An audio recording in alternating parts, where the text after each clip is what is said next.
है खेसारी अपडेट में आप सभी का स्वागत है। देखिए, अयोध्या में आप सभी को पता है कि 22 जनवरी को अयोध्या में राम मंदिर का प्राण प्रतिष्ठा हुआ था। इसमें भोजपुरी के सभी बड़े बड़े कलाकारों और भोजपुरी के सभी कलाकारों ने गाना राम जी पर गाया हुआ था, जिसमें पवन सिंह, अंकुश राजा, नीलकमल, गुंजन सिंह, कल्लू, अरविंद कला कल्लू, ये सभी कलाकारों ने गाना गाया हुआ था।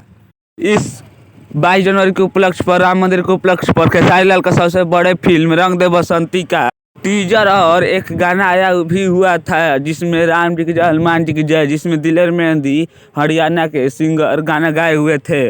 और हम आपको बता दें कि इसमें खेसारी लाल का भी इस पर एक गाना आया हुआ है जो 22 जनवरी को रिलीज हुआ था। राम राष्ट्र का है तो समझ जाइए, या फिर राष्ट्र राम का है।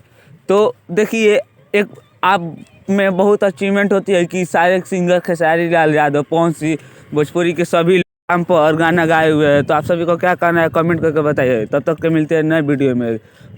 और खेसारी लाल से जुड़ी और छोटी छोटी खबर के लिए हमारे चैनल को सब्सक्राइब करिए। धन्यवाद।